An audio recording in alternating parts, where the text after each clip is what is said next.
Hello students, कैसे हैं आप लोग।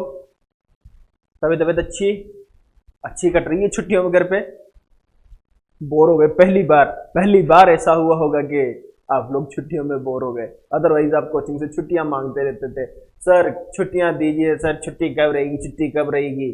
अब मांगो छुट्टी।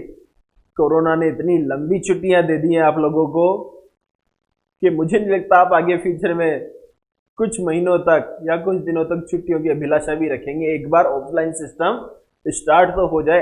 हमें पता है आप लोग तरस गए हैं यहां तक आने के लिए, बट क्या करें, जब तक गवर्नमेंट की गाइडलाइन नहीं आती तब तक आपको ऑनलाइन से सेटिस्फाई होना पड़ेगा। और हम आपको बेस्ट से बेस्ट देने की कोशिश कर रहे हैं, ठीक है।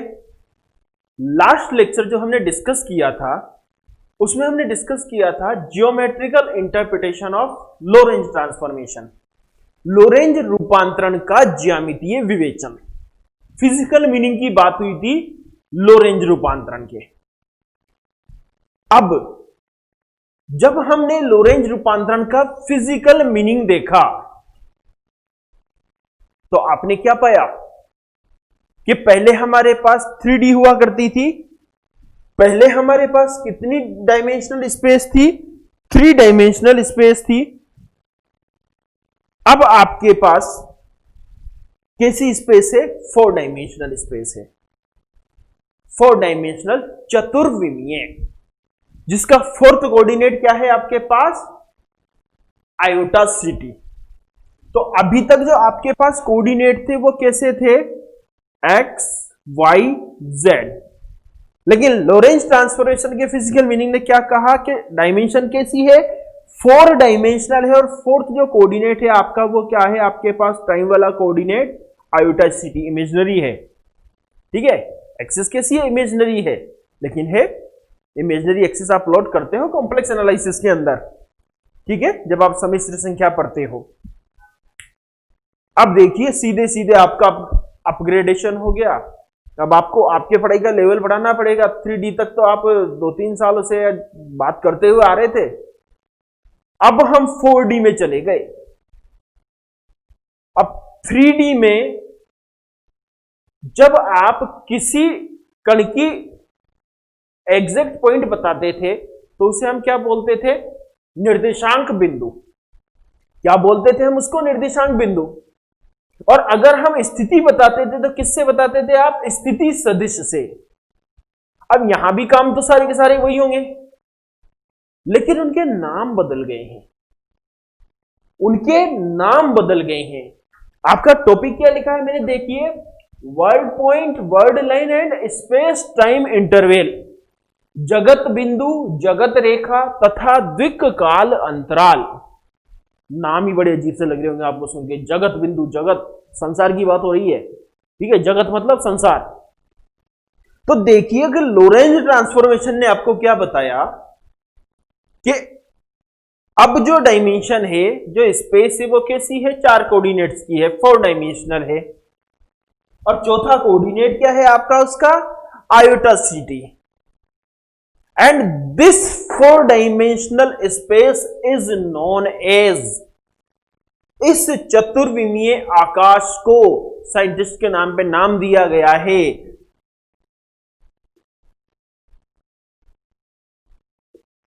मिंकोवस्की आकाश। क्या कहते हैं? मिंकोवस्की आकाश। इसको बोलते हो आप Minkowski space. This 4 dimensional space is known as Minkowski space. तो अगर आपसे कभी इंटरव्यू में इन फ्यूचर आपसे जिसके इंटरव्यू में बैठ जाए और आपसे डेफिनेशन पूछ ली जाए व्हाट इज मिंकोवस्की स्पेस, तो आपकी एक सिंपल सी डेफिनेशन रहेगी, मिंकोवस्की स्पेस इज 4 डायमेंशनल स्पेस। एक चतुर्विमीय आकाश होता है जिसको हम क्या बोलते हैं? मिंकोवस्की आकाश बोलते हैं। और उस मिंकोवस्की स्पेस के जो कोऑर्डिनेट्स होते हैं वो क्या क्या होते हैं? तो 3 कोऑर्डिनेट्स तो आपके जो आप 3D में काम लेते हो, एक्स वाई जेड, एंड चौथा कोऑर्डिनेट टाइम का, जिसको रिप्रेजेंट करते हैं आयोटा सिटी से। ध्यान रखना, ये बहुत नॉलेज वाली बात है। मिंकोवस्की स्पेस का जो फोर्थ कोऑर्डिनेट है वो क्या है आपके पास? आयोटा सिटी है। And this 4 dimensional space is known as Minkowski space. Okay, अब देखो 3D से हम 4D में तो चले गए। अब 3D में क्या करते थे? 3D में किसी पार्टिकल को किसी पॉइंट से दिखाते तो हम उसको क्या बोलते थे? निर्देशांक। यहां पर पार्टिकल को जिस बिंदु से दिखाते हैं उस बिंदु को हम क्या बोलते हैं? जगत बिंदु, वर्ल्ड पॉइंट। ध्यान रखना, मिंकोवस्की स्पेस के अंदर हम पार्टिकल को जिस बिंदु से दिखाते हैं, कण को जिस बिंदु से प्रदर्शित करते हैं, उस पॉइंट को हम क्या बोलते हैं? वर्ल्ड पॉइंट, जगत बिंदु। और अगर हम जगत बिंदु को मूल बिंदु से मिला दें, अगर हम जगत बिंदु को क्या करें? मूल बिंदु से मिला दें, तो 3D में तो क्या बनती थी आपके? स्थिति सदिश। 3D में क्या बनता था हमारे पास? स्थिति सदिश। यहां जो बनेगा वो कहलाती है आपके वर्ल्ड लाइन, जगत रेखा। अगर जगत बिंदु को मूल बिंदु से मिला दें तो जो स्थिति सदिश बनता है, that position vector is known as world line, जगत रेखा। ओके, दोनों की डेफिनेशन आपको समझ में आई अच्छे से? देखो, जगत बिंदु तो क्या कि मिंकोवस्की स्पेस या चतुर्विमीय आकाश में, मिंकोवस्की स्पेस को आप ये और बोलते हो, ध्यान रखना, चतुर्विम आकाश, चतुर्विम आकाश, 4D space, 4 dimensional space. Minkowski space क्या होता है आपके? चतुर्विम आकाश, 4 डायमेंशनल स्पेस। और मिंकोवस्की स्पेस या 4 डायमेंशनल स्पेस में पार्टिकल को जिस पॉइंट से रिप्रेजेंट करते हैं, that point is known as world point या जगत बिंदु। ओके, और अगर वर्ल्ड पॉइंट को हम मूल बिंदु से किसी रेखा के माध्यम से, किसी लाइन के माध्यम से आप ज्वाइन कर दो, that line is known as world line, जगत रेखा। ओके, अब बात करते हैं द्विक काल अंतराल की, स्पेस टाइम इंटरवल। अब आपने क्या किया साहब? जगत बिंदु को, वर्ल्ड पॉइंट को मूल बिंदु से मिला के वर्ल्ड लाइन बना ली, जगत रेखा बना ली। अब अगर 3D में बात करें तो डिस्टेंस कैसे निकालते हो 3D के अंदर? 3D के अंदर अगर हम डिस्टेंस की बात करें दो पॉइंट्स के बीच की, तो आप कैसे निकालोगे? अगर मैं डिस्टेंस को डेल्टा एस से रिप्रेजेंट करूं तो delta S is equals to square root x2 minus x1 whole square plus y2 minus y1 whole square plus z2 minus z1 whole square, और delta S square is equals to x2 minus x1 whole square plus y2 minus y1 whole square plus z2 minus z1 whole square. और delta क्यों मैं S में ही बात कर लेता हूं notation में, एस स्क्वायर। 3D में आपके पास डिस्टेंस ऐसे आती है दो पॉइंट के बीच की। और मिंकोवस्की स्पेस में देखिए आपको किस तरीके से दी जाती है, minus C square T2 minus T1 whole square. यह है आपके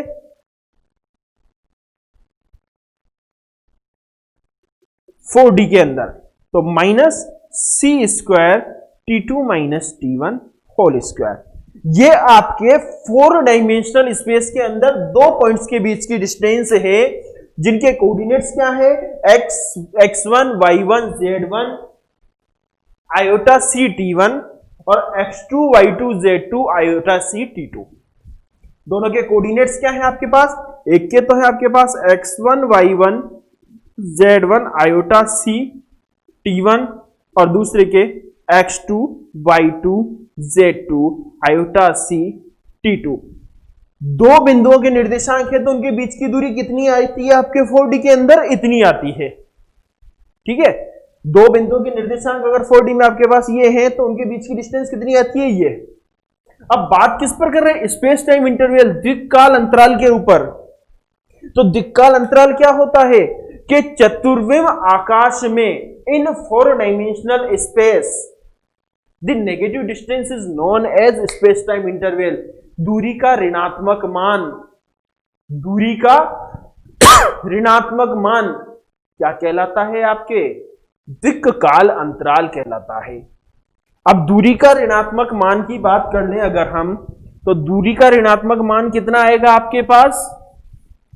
ये रही आपके पास डिस्टेंस, तो डेल्टा एस स्क्वायर से रिप्रेजेंट कर रहा हूं मैं आपको इसके, इज इक्वल्स टू वो वाली टर्म आगे आ जाएगी, C square T2 minus T1 whole square minus x2 minus x1 whole square minus y2 minus y1 whole square minus z2 minus z1 whole square. ये आपके डिस्टेंस की नेगेटिव वैल्यू आ गई।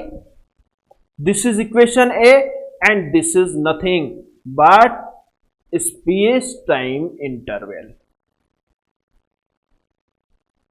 ये कहलाता है आपके दिक् काल अंतराल 4D स्पेस के अंदर, और ये जो इक्वेशन है ये इक्वेशन कहलाती है दिक् काल अंतराल इक्वेशन, समीकरण। अब आपके दिमाग में चल रहा होगा भाई हो क्या रहा है, अभी आपको कुछ पता ही नहीं चल रहा है, आपको यही समझ में नहीं आ रहा हो क्या रहा है, हम आखिर कर क्या रहे हैं। 3D की जैसे कैलकुलेशन करते थे, अभी तक हमने 4D पे छोटा सा नमूना देखा है सिर्फ, लेकिन ये जो इक्वेशन आई है इस इक्वेशन का बहुत सामरिक महत्व है।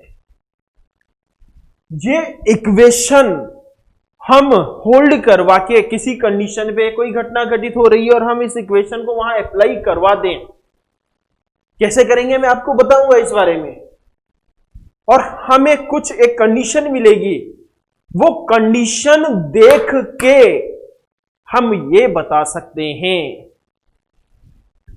कि वो जो घटना घटित हुई है वो प्रेजेंट में है, पास्ट में है या फ्यूचर में है, कि जो भी वो जो घटना घटित हो रही है वो कहां हो रही होगी, प्रेजेंट में, पास्ट में या फ्यूचर में। इस इक्वेशन की सहायता से बताएंगे हम, और हम एक ग्राफ खींचेंगे जो कैसा मिलता है आपको, शंकु की तरह। अब ग्राफ खींचने का मेथड तो आपके वैसे सिलेबस में नहीं है, मैं बता दूंगा आपको आता कैसे है, लेकिन जब वो ग्राफ बनाते हैं तो वो ग्राफ कैसा बनता है आपके, कौन, शंकु, जो आप मैथमेटिक्स में पढ़ते हो ना, इस तरीके का डायग्राम आता है आपके। इसकी हेल्प से जो हम ग्राफ खींचते हैं वो ग्राफ कैसा मिलता है आपको,